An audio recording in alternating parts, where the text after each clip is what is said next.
Japan. This is the vacation rental I'm staying at. And I'm in Shinjuku City. Modest, humble neighborhood. Since I'm Mr. American jet lagged, I get up at like 6 o'clock in the morning every morning, and I usually walk around my neighborhoods, just checking stuff out, buying way too much vending machine coffee. My daughter's in there, she's asleep, because she's a kid, and they sleep forever. We've been here 2 nights. On our first night, middle of the night, I woke up to screaming. Somebody was just screaming, like blood-curdling screaming. Not like drunken person screaming, not like crazy homeless person screaming. No, like absolute blood-curdling, terrifying, agonizing, painful screaming. So I'm sleeping upstairs in that building, and the first scream that I notice is what wakes me up. I lay there, hear a second one, confirming that that's what was happening. I lay there, I hear the third one, and I think, oh, I should get up and look out the window and see what's going on. Could be somebody out in the street or something, maybe needing help.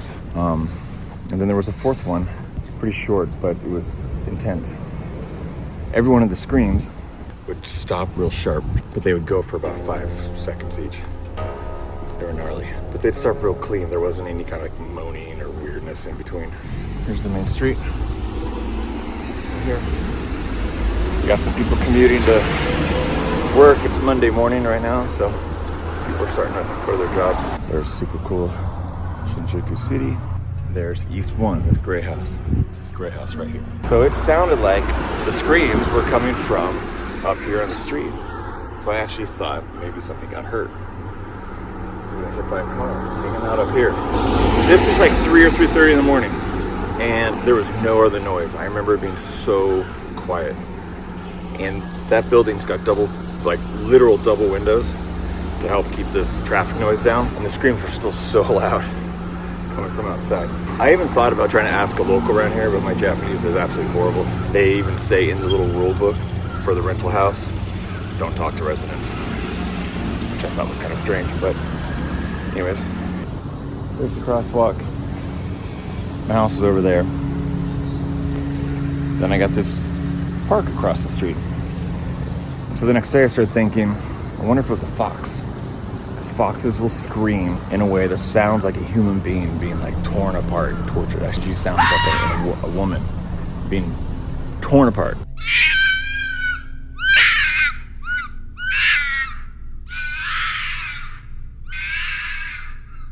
I had that happen when I lived in New Jersey, when I lived in the woods.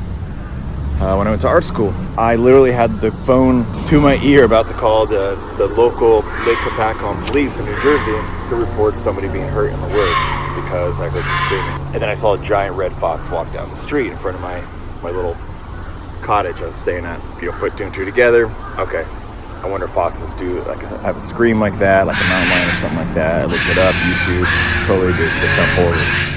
So I thought maybe that was the deal. Maybe there's foxes in here in this park.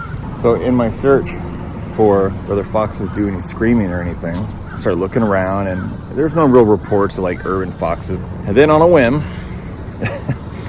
I'm figuring somebody else has to be hearing the screaming, right? There's so many people living here. Somebody had to have heard that screaming. I start Googling screaming in the middle of a park, Tokyo, screaming park. It brings up haunted stuff in Tokyo. It's kind of a big thing, right? Haunted spots in Japan. Turns out the most haunted park in Tokyo, not just in Shinjuku, Tokyo itself. The most haunted park is this park behind me. I think it's called Toyama Park. I'll find a sign. Toyomi or Toyama Park, right here. It's the most haunted park in Tokyo. And supposedly some really horrible shit went down around here, and before and after World War II, where biological weapon experiments were being done on people. Look at this messed up sign. So some experiments were being done by this military research group. It has a number in the name. I'll put it on the screen right now. Boom, there it is. And they were taking the bodies of their victims and they were burying it here in this park. And hundreds of bodies have been found here, remains, all sorts of stuff. Supposedly, you can walk down a certain path. Actually, I'm gonna go up this way to this hill. And at night, like midnight-ish, whatever, you can hear, this is what the internet says, agonizing screams and moans and crying, usually of a man, sounds about right, near this hill at night. I came upon that information completely by chance because I heard weird screaming outside my window, and it turns out this is the most haunted park in Tokyo. So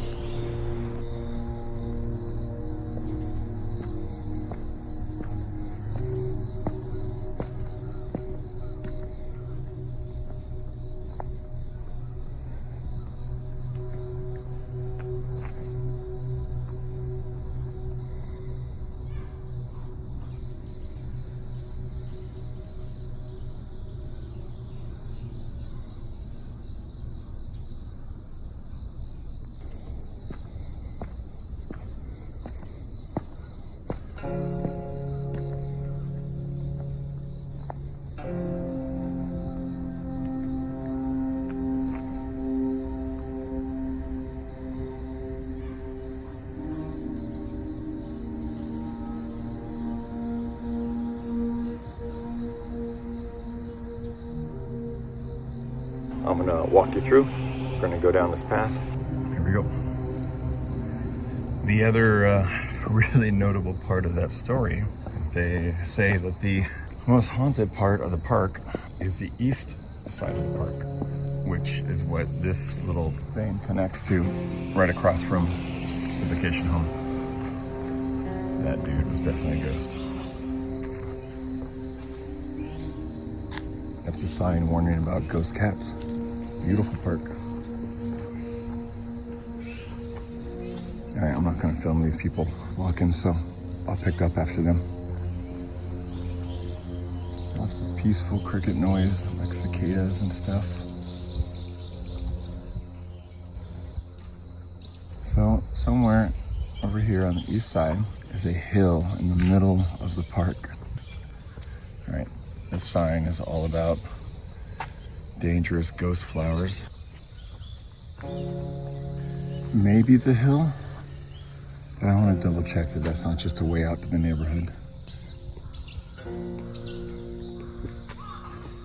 This is where I'm trying to go. Here's where I'm at. So that path here, this path is here. This hill, I believe.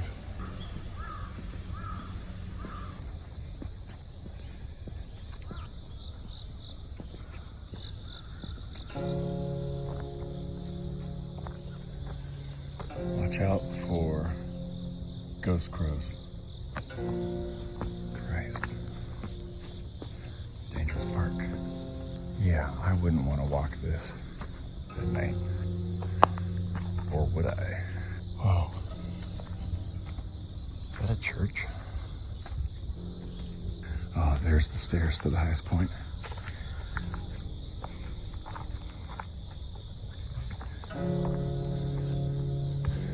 Church or school has a playground. Okay, that's the highest point in the park, which I think I read is actually like a significantly high point just in the city. Okay, here we go.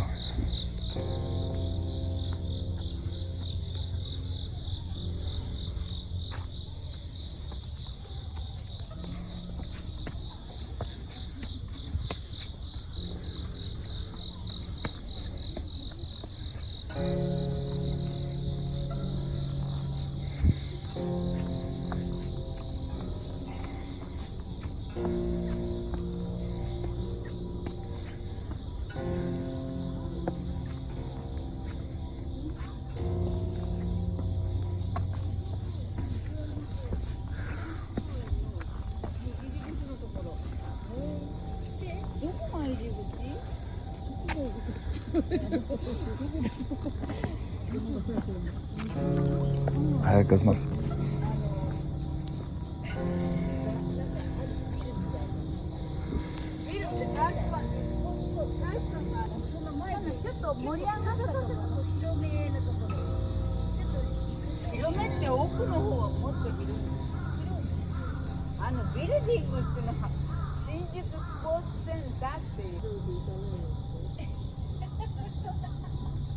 Little staircase to another path right there. rocks and stuff. Alright, I'm heading back down. There's some friendly locals up there stretching, getting ready for their day. I don't need to be the weird gaijin videoing a bunch of elderly women stretching.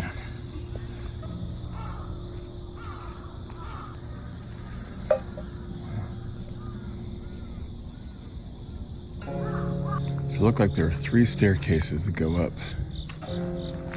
to that highest point. I went up one, came down the other. There's a pretty little map here. Curious what that says and why there's a telephone, but maybe it's just like, if you see litter, call this number. I mean, it's definitely like a very well used community park. Seems like there's a lot of pride in it. It's pretty well taken care of. Not a piece of garbage anywhere. I mean, that's very common for Japan, but Shinjuku City is not the tidiest of parts of Tokyo. It's nice to see such a super clean, pristine park kind of in the middle of it all.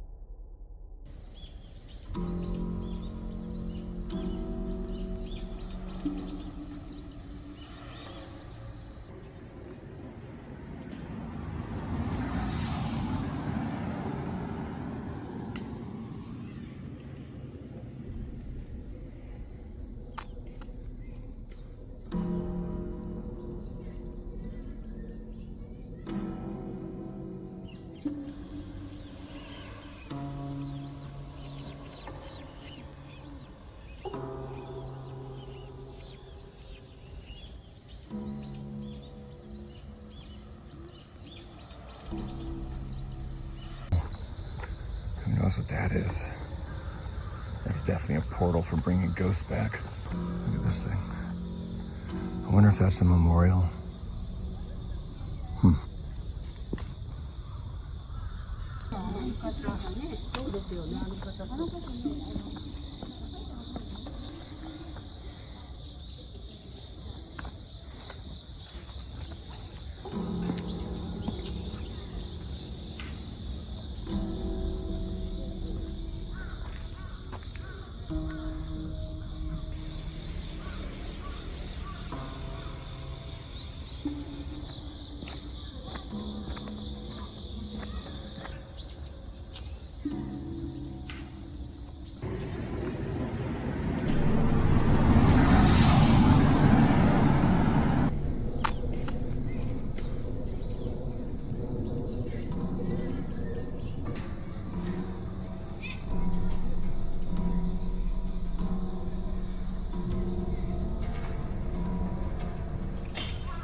I'm like the fish guy, the science guy, the biology guy.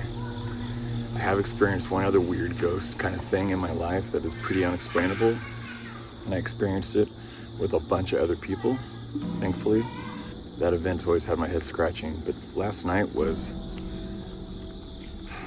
those screams were horrifying, super weird. It made me have to dig around. Like I was motivated to dig around to see what was going on. And I stumbled upon this park. And the history of this park, which is literally across the street from my vacation rental. All right, that's it. Y'all should travel to Japan. Open tourism, no visa needed. You won't have to do any of the weird paperwork shenanigans that I did to get my daughter and I here. Japan is magical. Come visit this beautiful place. Later.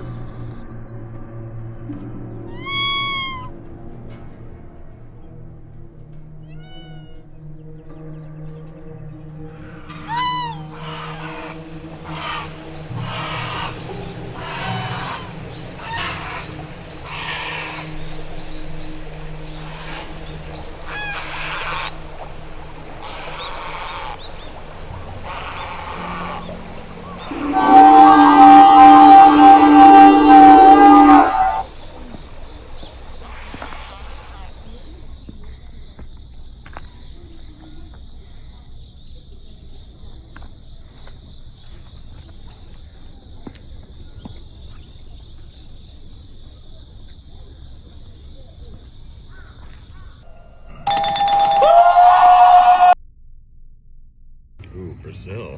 That looks cool. Maybe I'll try that.